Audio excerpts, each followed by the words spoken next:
जय हिंद दोस्तों, आप सभी साथियों का मेरे इस YouTube चैनल में स्वागत है, अभिनंदन है। दोस्तों, जैसा कि आप अवगत हैं, प्रत्येक विद्यालय को निपुण बनाने के लिए एक कार्य योजना बनानी होती है। बहुत साथी यह समझ नहीं पाते हैं कि यह कार्य योजना जो है वह किस प्रकार से बनेगी। यहाँ पर एक कार्य योजना मैं आपके सामने प्रस्तुत कर रहा हूँ। आप इस कार्य योजना को बहुत अच्छी तरह से देख लें, समझ लें। यदि आप चाहें तो ऐसे के ऐसे ही कार्य योजना बना सकते हैं और चाहें तो इसमें कुछ परिवर्तन भी कर सकते हैं। फिलहाल आपको ये कार्य योजना, इस तरह की कार्य योजना अपने विद्यालय में बनानी ही होगी। अपने विद्यालय की कार्य योजना आप विधिवत इसी प्रारूप पर या कुछ संशोधनों सहित भी बना सकते हैं। दोबारा रिपीट किया मैंने ये।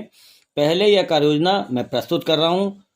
यहाँ पर क्या क्या चीज़ें दी गई हैं तथा किन किन बिंदुओं पर स्थान दिया गया है, उसको बहुत बारीकी से देख लीजिएगा।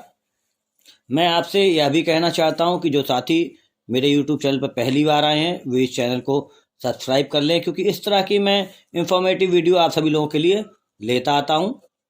जैसा कि आप अपने स्क्रीन पर देख रहे हैं, सबसे पहले पेज की बात करें, निपुण भारत मिशन कार्य योजना।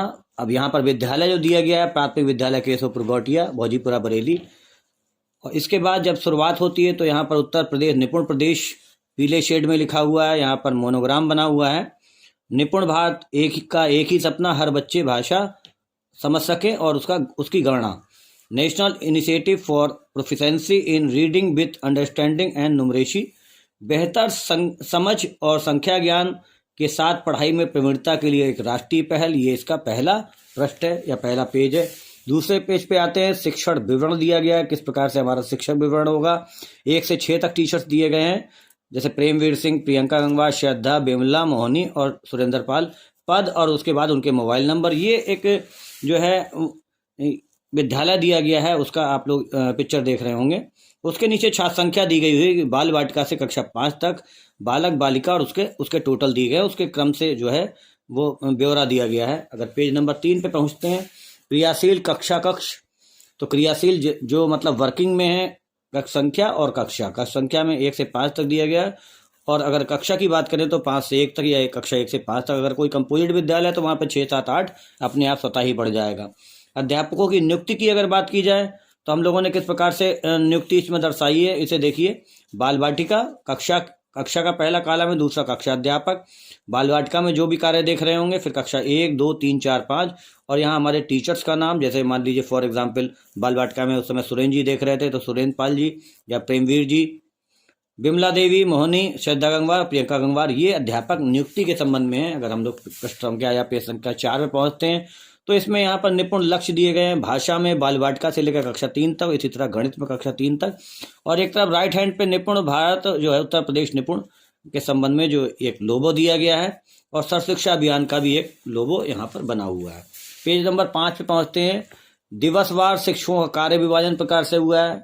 इसमें आप क्या क्या बिंदु रखना चाहेंगे, जैसे अगर मैं शिक्षकों का कार्य विभाजन में कहूँ किस प्रकार से विद्यालय खोलना होगा, उसको बंद करना होगा, विद्यालय की साफ सफाई होगी, या फिर उसकी पानी की किस प्रकार सुचारू व्यवस्था होगी, या किस प्रकार से हमारी प्रार्थना कराई जाएगी, रसोई घर है इसकी साफ सफाई आदि की व्यवस्था को हम लोग किस प्रकार से बांटेंगे।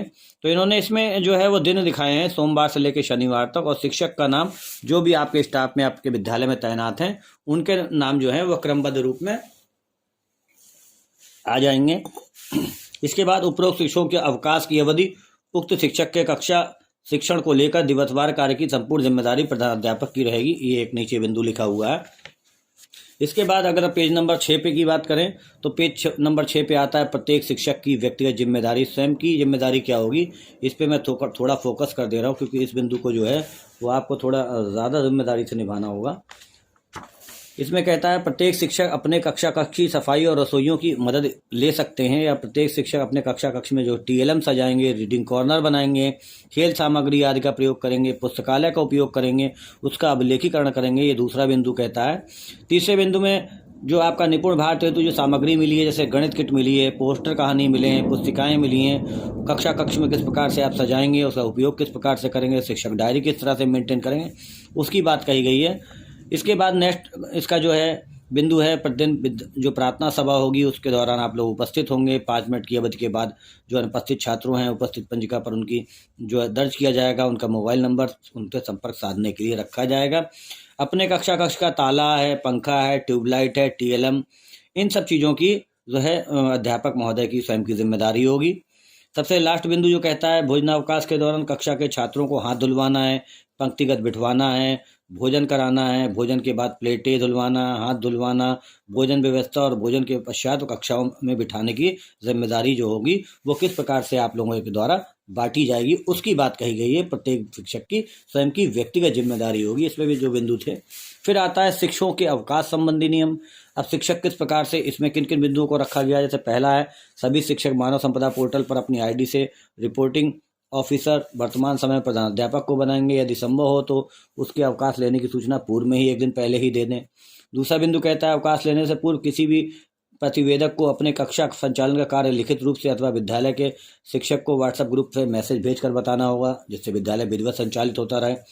या नामित शिक्षक के अवकाश लेने के समय स्वयं स्मरण करते हुए विद्यालय के भविष्य को उस कक्षा के लिए संचालन प्रधानाध्यापक अपने हिसाब से अपने अनुसार करेंगे। अपने अवकाश संबंधी समस्या हेतु ब्लॉक कंप्यूटर ऑपरेटर से संपर्क करके अपने समस्त अवकाशों को ऑनलाइन दर्ज करा लेंगे। तो ये 3 बिंदु इसमें दिए गए हैं कि शिक्षकों के अवकाश संबंधी क्या नियम रहेगा। फिर इसके बाद दिखाते हैं कि विद्यालय में बैठकों की व्यवस्था किस प्रकार से होगी। विद्यालय प्रबंध समिति की बैठक जो एसएमसी की बैठक है वो किस प्रकार से दर्शाई गई है। प्रत्येक माह के प्रथम सप्ताह जो बुधवार होता है उसमें एसएमसी की बैठक होती है और उसमें सभी की उपस्थिति अनिवार्य होती है।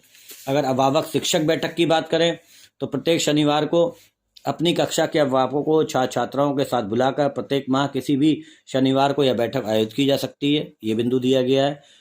पीटीएम जो पंजिका है उसमें जो है अभिभावक आएंगे, उनकी उपस्थिति दर्ज होगी और उनके हस्ताक्षर होंगे। अगला बिंदु कहता है प्रधानाध्यापक और शिक्षक की बैठक किस प्रकार से होगी। तो यह एक ऐसी बैठक होगी जिसमें एकेडमिक भी हो सकती है और जो तत्कालीन विभागीय मुद्दे होते हैं उस पर भी बात हो सकती है। उसको दिखाया गया है कि यह बैठक प्रत्येक सप्ताह सोमवार को भोजन अवकाश के बाद हुआ करेगी। 1 घंटे की बैठक रहेगी जिसमें कक्षा शिक्षण की बात होगी, टीएलएम की बात होगी और यहाँ कहीं पे भी मैं समझ रहा हूँ कि डायरी की आवश्यकता है या शिक्षण योजना की आवश्यकता है, उस पर बात होगी। हमारे जो सहायक अध्यापक हैं जो शिक्षण कार्य कर रहे हैं वो अपने प्रधानाध्यापक से उसको सीन करा सकेंगे। उस बैठक के अंतर्गत प्रधानाध्यापक आने वाले शैक्षणिक जो शासनादेश में विकासखंड स्तरीय जो मासिक संकुल बैठक है उस पर अपनी विचार विमर्श कर सकते हैं। फिर इसके बाद आता है न्याय पंचायत स्तरीय बैठक। यह बैठक अलग अलग विद्यालयों में आयोजित होती है और जो हमारे जो एआरपी साथी होते हैं और संकुल होते हैं उनके द्वारा आयोजित की जाती है। विद्यालय से भी लोग पहुंचते हैं, टीचर्स पहुंचते हैं और वह जो है वो क्रम से पहुंचते हैं। तो उसका एक प्रकार से जो है ब्यौरा तैयार हो सकता है कि कौन इस बार जा रहा है, कौन अगली बार उस बैठक को प्रतिभाग करेगा और अपने विद्यालय का प्रेजेंटेशन देगा। फिर है विद्या प्रवेश कक्षा बाल वाटिका में गतिविधियों का संचालन हेतु जिम्मेदारी। तो इसमें जो है विद्या प्रवेश कक्षा की बात करें या फिर मैं इसकी गतिविधियां हो उसके संचालन की जिम्मेदारी किस प्रकार से बांटी जाएगी।